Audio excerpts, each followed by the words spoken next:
Graça e paz. Aqui é o professor Fabrício Cardoso, tutor do curso Bacharel em Teologia da EBOC. E eu quero dar as boas-vindas a você que está aqui nos acompanhando, prezado ouvinte, aluno, para esta aula de Cristologia, parte 4. No primeiro vídeo, eu prometi que nós teríamos 3 partes, mas mediante a tanta riqueza de conteúdos que nós temos abordados nessa disciplina, se foi necessário ampliar o fracionamento da disponibilidade de vídeos. Eu tenho certeza que da forma ao qual nós fizemos, auxiliou o desenvolvimento do seu aprendizado, porque este é o nosso foco, é levar um conteúdo de qualidade e de relevância para o seu crescimento espiritual. Na aula anterior, nós falamos sobre as características de Jesus como profeta e como sacerdote. E hoje nós estaremos dando continuidade a essa temática e falando sobre Jesus como rei. Nos acompanhe na tela. Nós falamos sobre as características de Jesus como profeta, o que é ser um profeta. Falamos sobre as características de Jesus como sacerdote, como que Jesus seria esse sumo sacerdote, como que ele, mesmo não sendo da linhagem de Levi, ele estabeleceu o exercício do sacerdócio. E eu quero dizer que vale muito a pena você conferir a aula anterior, a parte 3, para que você tenha uma compreensão relevante para essa disciplina. E agora nós vamos falar sobre Jesus, o Cristo, o Messias como rei. A referência dessa temática está no Evangelho segundo escreveu João, capítulo de número 18, versículo 37. E eu gostaria que você acompanhasse comigo esse texto na tela. Então lhe disse Pilatos: logo tu és rei? Respondeu Jesus: tu dizes que eu sou o rei. Eu para isso nasci e para isso vim ao mundo, a fim de dar testemunho da verdade. Todo aquele que é da verdade ouve a minha voz.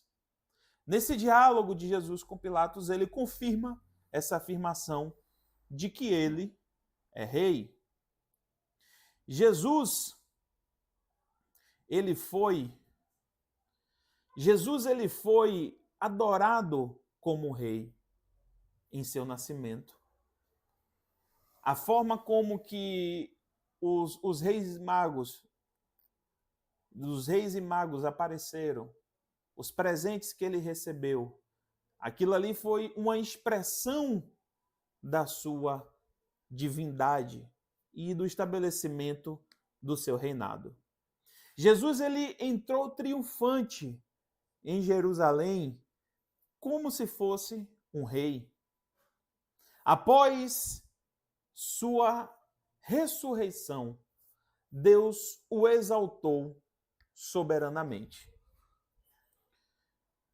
A forma como que é estabelecido um reinado, Jesus, em seu exercício, no cumprimento das suas ações, ele se relacionou, ele atuou como um rei, cumprindo um papel de um rei. Ele foi tratado dessa forma. E não simplesmente ele foi tratado, mas ele foi levantado por Deus. Como nós já comentamos em aulas anteriores, que Deus exaltou Jesus sobremaneira. Deus o coroou.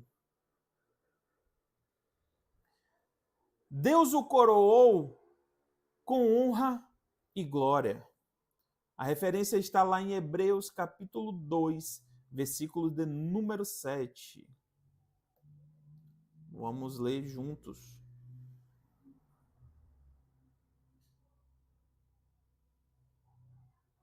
Esse versículo. Hebreus 2:7. Ele tem todo o poder nos céus e na terra. Deus, ele deu esta autonomia a Jesus.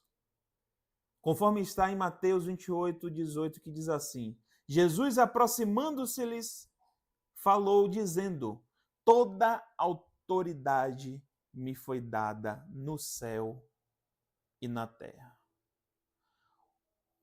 Um rei, ele tem autonomia, ele tem poder, ele tem autoridade para decidir sobre decretos, sobre leis, sobre a sua vontade. E conforme nós lemos no texto bíblico, em Mateus 28:18, Jesus ele declara que toda autoridade, toda autonomia de poder foi dada por Deus a ele, nos céus e na terra.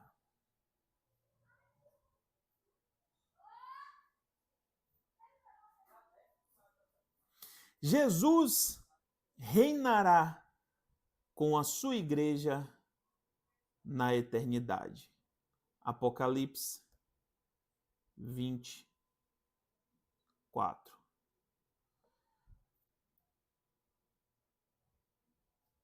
Eu preciso que você tenha esse discernimento, que você tenha esse entendimento, que Jesus, ele foi tratado, teve autoridade e atuou com poder sobre o seu povo, enquanto esteve nesse plano. O que o caracterizou em sua atuação como rei. Porém, o reinado de Jesus, para mim e para você, é um reino eterno. Ele reinará com os escolhidos, ele reinará com sua igreja por toda a eternidade na Nova Jerusalém. Este precisa ser o nosso anseio, a nossa vontade primordial. Essa precisa ser a nossa motivação, o nosso maior desejo, de morar e habitar com Jesus no céu. Sabemos de todas as adversidades da rotina do cotidiano humano. O Senhor mesmo falou sobre isso, que nesse mundo nós teremos aflições. Mas tenha bom ânimo, porque Ele venceu o mundo. E a esperança que Ele nos dá é uma vida de glória com Ele na Nova Jerusalém. Sem morte, sem choro, sem pranto, sem dores, sem fome. Seremos um só com Ele e habitaremos eternamente com Ele na Nova Jerusalém. Eu gostaria agora de conduzir você a uma nova etapa do nosso estudo. Nós fechamos aqui agora o conceito das características de Jesus como profeta, você viu isso na aula anterior, como sacerdote, também na aula anterior. E nessa aula nós falamos, agora inicialmente, sobre as características de Jesus como rei. Tratado como rei e tendo autonomia e autoridade como rei. Mesmo se fazendo como servo, mas tinha autoridade e poder de um rei. E quer levar a sua igreja, quer levar você e a sua casa para morar com ele e habitar com ele eternamente, no reino eterno dele. E agora, nós vamos passar para um outro assunto dentro da nossa disciplina, que falará sobre os aspectos da morte de Jesus. A morte do Cordeiro é o tema principal das Escrituras.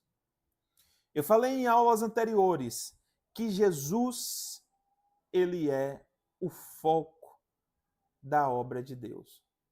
Que Jesus foi exaltado soberanamente. De que ele é o digno de ser adorado e engrandecido.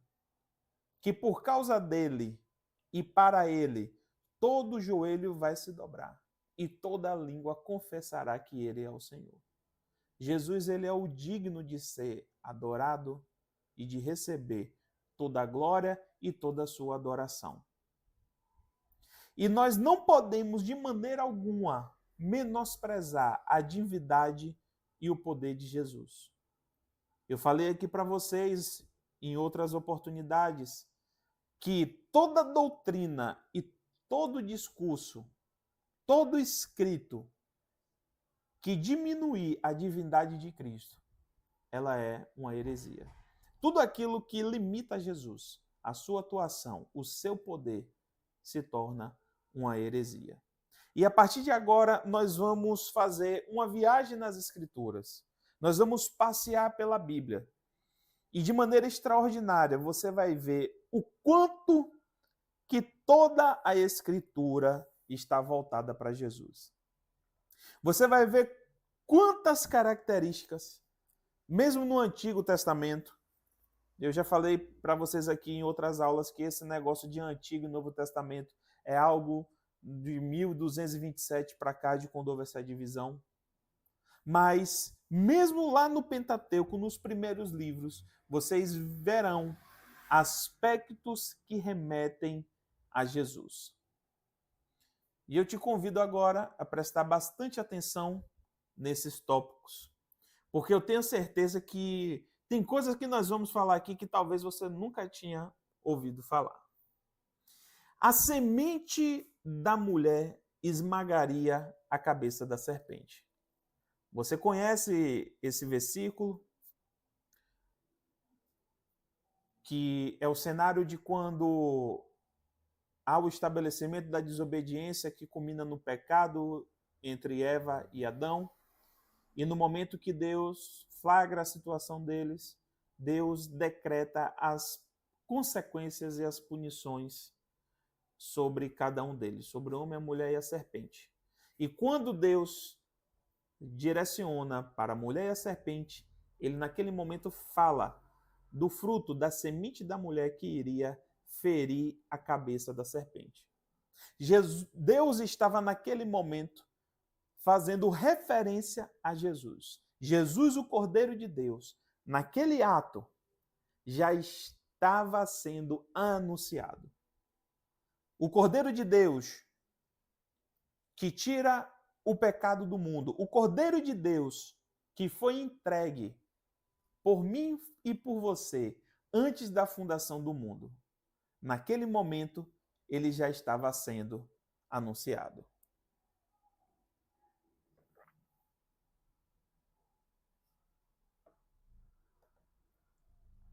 Segundo ponto, o Messias entraria em Jerusalém montado em um jumento. Olha que coisa extraordinária que nós vamos ver aqui.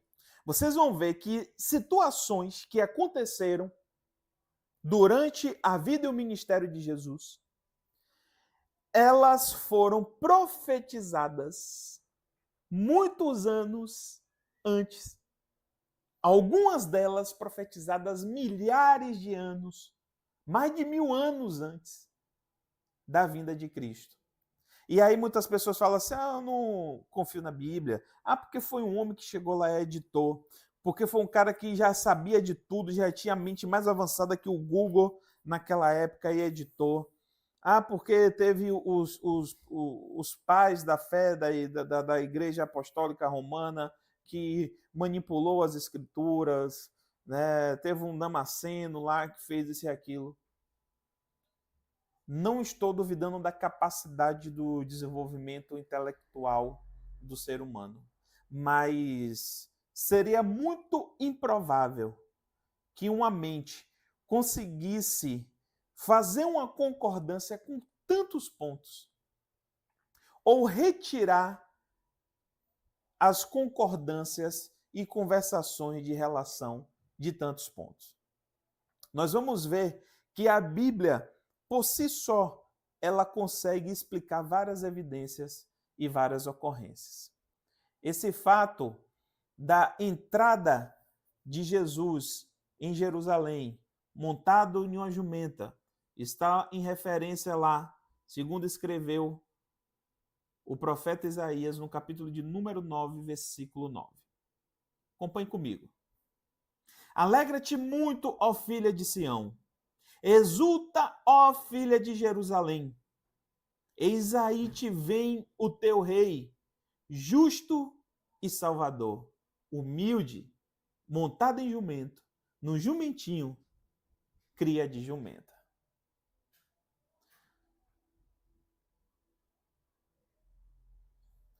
Olha que coisa legal. Lá no livro do profeta Zacarias, algo aproximado a cerca de 400 anos, 400 e poucos anos antes da vinda de Jesus. Deus já tinha usado o profeta, já tinha dado a palavra ao profeta, falando sobre esse aspecto, esse sinal da expressão da entrada de Jesus na cidade para reinar, para ser declarado e reconhecido pelo povo como Deus, como Messias, como ungido, como Salvador, como provedor. De maneira humilde, expressando a sua condição de servo e adentrando sobre as portas de Jerusalém. Jesus seria traído e vendido por 30 moedas. Aí você vai dizer assim, Fabrício, como é possível isso? De fato, a Bíblia nos mostra sobre isso. Até a condição de que Jesus seria traído e vendido por 30 moedas já estava descrito pelo profeta Isaías. Acompanhe comigo em Isaías 11, versículo 12.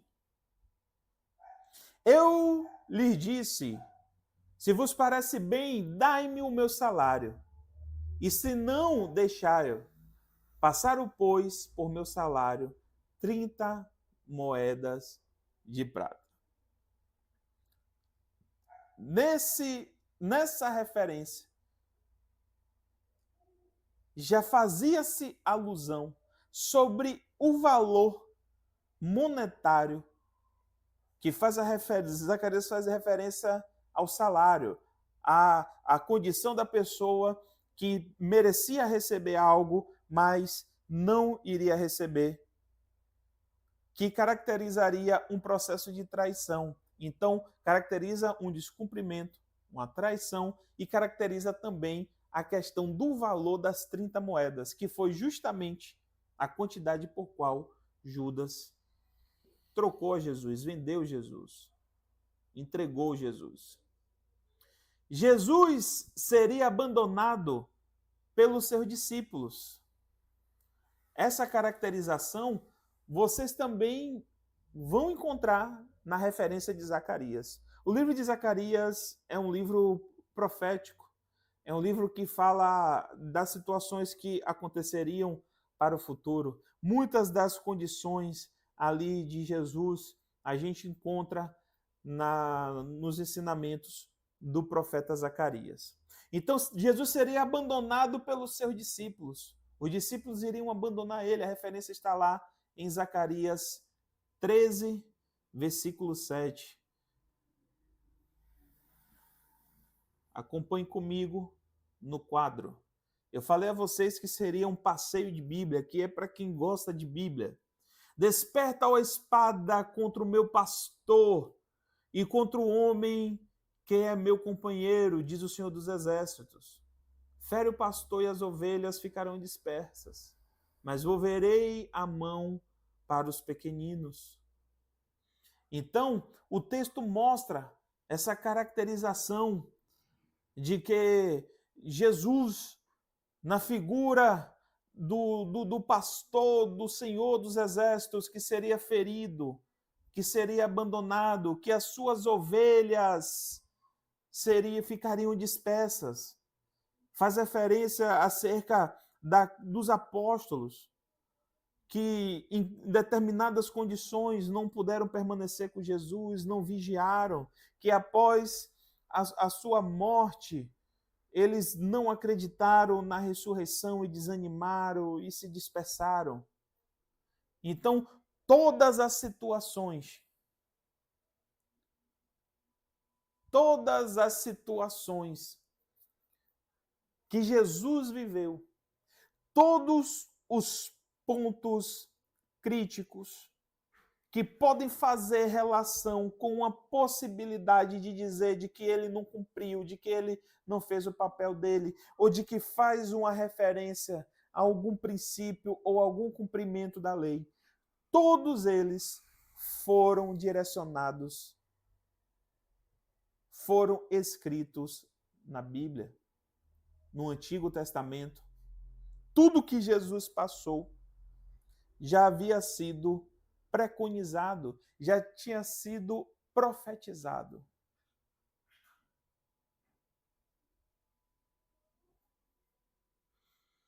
Jesus seria caluniado. Está lá a referência em Salmos 69, 12. E eu vou abrir esse versículo aqui novamente, né? Mas novamente vamos abrir outro versículo para que você acompanhe. Eu faço questão que você acompanhe esses versículos comigo na tela, para que não haja sombra de dúvida de que de fato o versículo fala sobre isso.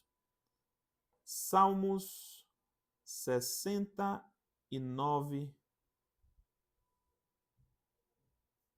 versículo de número 2.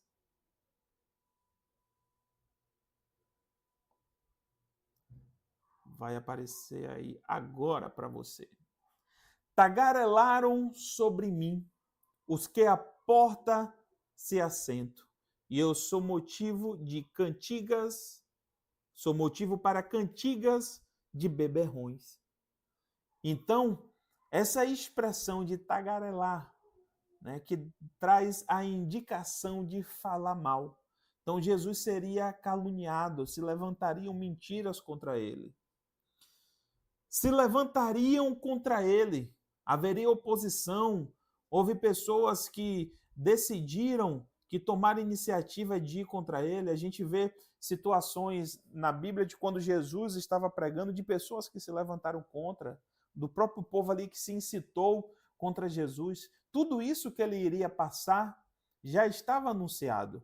Imagine, amados, a situação para Jesus, de saber tudo aquilo que ele iria passar. Não só pela questão da sua onisciência, mas por saber que tudo aquilo ali estava escrito e que deveria se cumprir.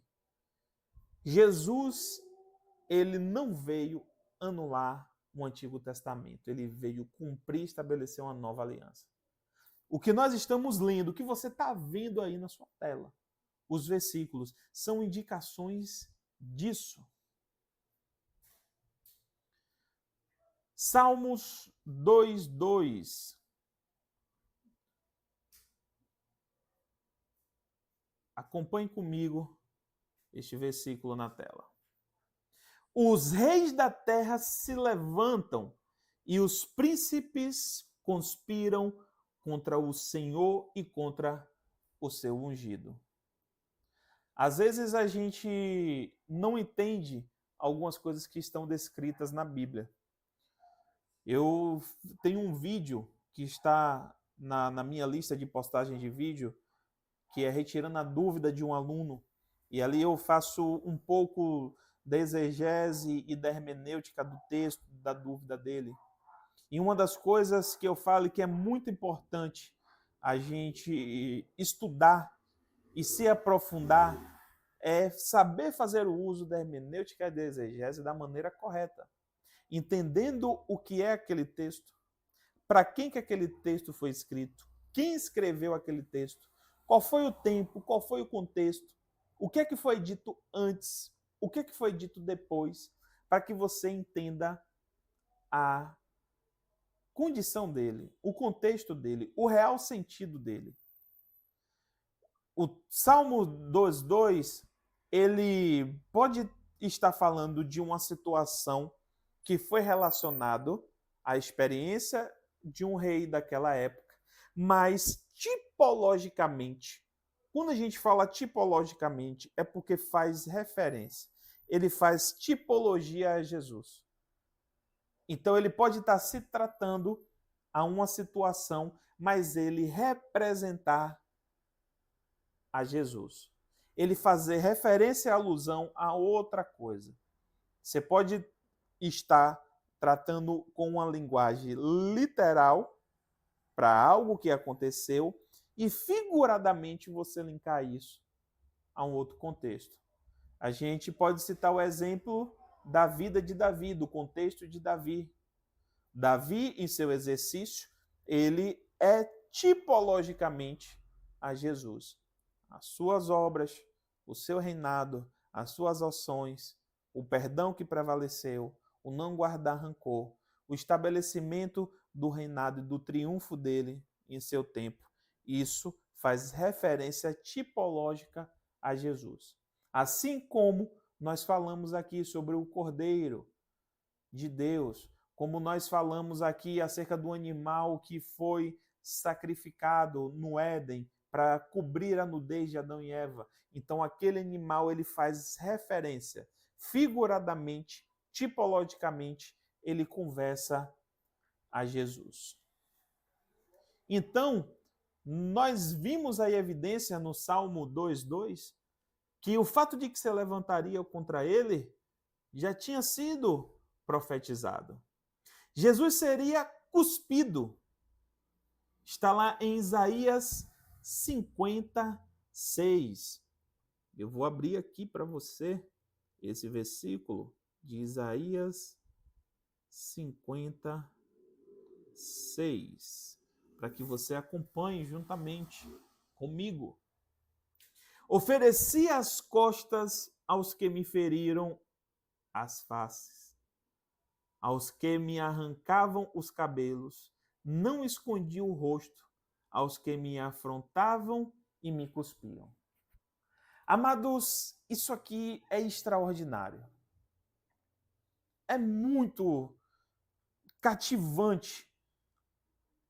Eu me deleito diante de tanta sabedoria das Escrituras, de tanto detalhe das Escrituras, de como a Bíblia é lógica, de quanto a Bíblia faz sentido, de quanto que os escritos, eles de maneiras perfeitas, mesmo tendo sido escritos por homens, mas inspirados por Deus. E de que tantos detalhes conversam com a obra de Jesus. É impossível você obter esse conhecimento e não se conectar exclusivamente a Jesus. É impossível você estar passando por essa palavra, por essa riqueza de conteúdo, e você não ser tomado pelo amor de Deus. Até a expressão de que ele seria cuspido em sua face. A Bíblia já informava lá em Isaías 56. Seria ferido no rosto, está lá em Miqueias 5:1. Vamos aqui agora nesse versículo, Miqueias 5:1. Acompanhe comigo. Agora, ajunta-te em tropas, ó filho de tropas, por se há sítio contra nós, ferirão com a vara a face do juiz de Israel. Aqui faz referência de quando Jesus estava lá pendurado na cruz e foi lançado uma lança contra ele, que o feriu. Então, esse aspecto também já tinha sido profetizado lá em Miqueias. Miqueias é um outro livro que fala alguns aspectos acerca, assim como Zacarias, como Daniel, como Isaías, que remetem à vinda do Messias. Então é muito importante você ler esse livro, entender o contexto do que ele fala. Eu imagino as pessoas que tiveram acesso a esse livro em sua época, talvez eles não entendessem o que é que estava sendo escrito, o que é que queria dizer aquilo. Mas depois se cumpriu. Muitas coisas que acontecem na nossa vida, às vezes, a gente não consegue entender agora, não consegue ter lógica ou razão. mas lá na frente a gente sempre entende. Porque Deus está no nosso futuro cuidando de nós e sempre tem o melhor para mim e para você. Então, para aquele povo naquele tempo que leu isso, talvez eles não conseguissem ter compreensão.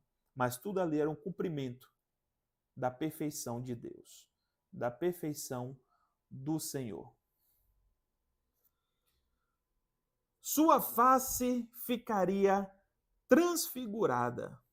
Está lá em Isaías 52, 14. Vamos agora aqui, eu vou abrir esse versículo aqui para vocês. Isaías 52, 14. Acompanhem comigo na tela. Como pasmaram muitos à vista dele, pois o seu aspecto estava muito desfigurado, mais do que o de outro qualquer, e a sua aparência mais do que a dos outros filhos dos homens. Esse foi uma característica de como ficaria a situação de Jesus no processo de sofrimento que ele teve, desde o seu julgamento até o processo de colocarem ele na cruz e o crucificaram. A forma como ficaria o seu rosto, desconfigurada, desfigurada, já tinha sido profetizado nas Escrituras Sagradas. Seria crucificado. Zacarias 12:10. Nós vamos abrir este versículo aqui também. Zacarias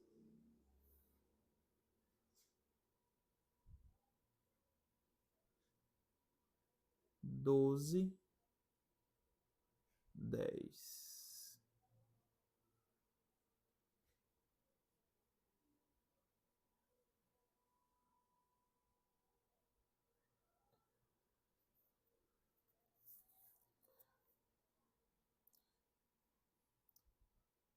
É normal, tivemos um errozinho técnico, eu não consegui abrir aqui o versículo para mostrar você na tela, mas eu vou ler aqui para você, certo?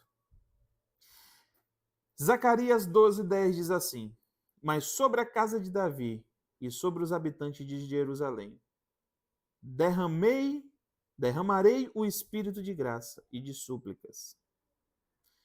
E olharão para mim, a quem traspassaram, e prantearão sobre ele, como quem pranteia pelo filho unigênito, e chorarão amargamente por ele, como se chora amargamente pelo primogênito. Então, o versículo já indicava a sua morte, a sua crucificação e o quanto que os seus chorariam e sofreriam pela sua perda. Seria crucificado junto com os malfeitores. Esse aqui eu vou conseguir abrir sim para vocês aqui. Isaías 53, 12.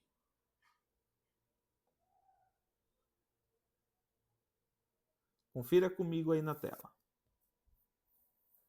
E sobre a casa de Davi, e sobre os habitantes de Jerusalém, derramarei o espírito da graça e de súplicas.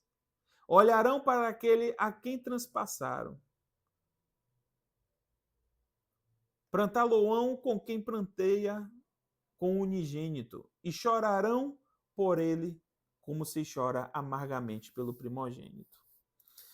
Eu peço perdão a vocês, porque eu acho que, pelo que eu estou vendo, esse é o versículo de Zacarias 12:10 que nós acabamos de ler, e não Isaías 53.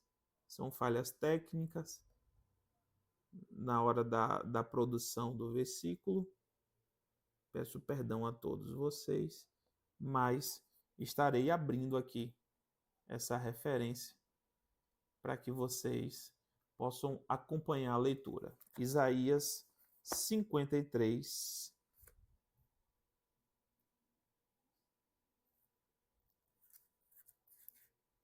Isaías 53, 12. E diz assim: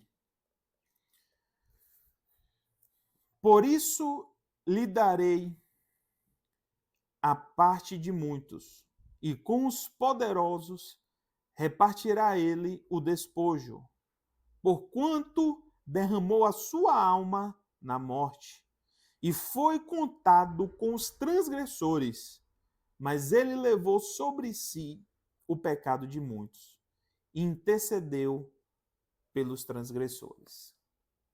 Jesus, sendo santo, não tendo achado nenhum pecado nele, mas ele foi tratado como um transgressor.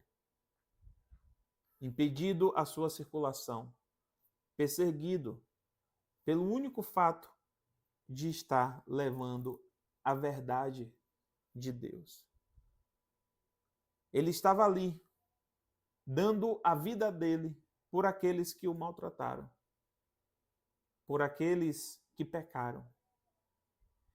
E até esse aspecto, a Bíblia, ela trouxe esse comunicado com extrema antecedência. Nós sabemos que há evidências para crer que o livro de Isaías foi um compilado de 3 livros, mas data-se cerca de 757 a 800 a.C., de quando que ele foi escrito. E nesse período já estava escrito sobre a obra da crucificação de Jesus, de que ele seria tratado como um transgressor, de que ele pagaria um preço pelo pecado de muitos, tratado como um transgressor, para fora da porta, para fora dos limites, sem respeito, sem honra. Foi isso que ele sofreu por mim e por você. E eu gostaria de encerrar aqui essa parte desse conteúdo. Ainda tem muita coisa legal para a gente comentar. Nós começamos a falar sobre as características, sobre a vinda e o processo de sofrimento até chegar à morte de Jesus. E como que esses conceitos foram profetizados no Antigo Testamento. Nós vemos aqui evidências no livro de Salmos, de Isaías, de Zacarias, de Miqueias, características que foram escritas há muito tempo atrás e que se cumpriu nos tempos de Jesus. Isso representava algo extraordinário para os judeus, para Israel em seu tempo, pois aqueles que conheciam a palavra do Senhor, a lei do Senhor, talvez não entendessem, não saberiam como aquilo iria se cumprir. Mas depois de cumprido, todo aquele que conhecia as Sagradas Escrituras, eu tenho certeza que se maravilhou com tamanha perfeição do cumprimento de cada detalhe, de como cada coisa aconteceu conforme tinha sido profetizado. Tanto aspectos de detalhes, de simbolismo, como sofrimento. Então, eu encerro as minhas palavras nessa quarta aula, dizendo para você que tudo é por Jesus, para Jesus, por meio de Jesus. O Cordeiro de Deus, ele é digno de ser adorado. E hoje você aprendeu um pouquinho mais sobre que toda a Escritura está voltada para Jesus. Está dirigida no caminho de Jesus. Está conduzida a Jesus. Continue conosco. Nós ainda iremos falar sobre o processo da morte de Cristo, os efeitos da morte dele, a sua ressurreição e ascensão. Ainda tem muita coisa para a gente falar. Então continua conosco, Continua acompanhando os nossos vídeos, que eu tenho certeza que será uma edificação espiritual tremenda para a sua vida. Deus continue abençoando a você e a sua casa. Graça e paz.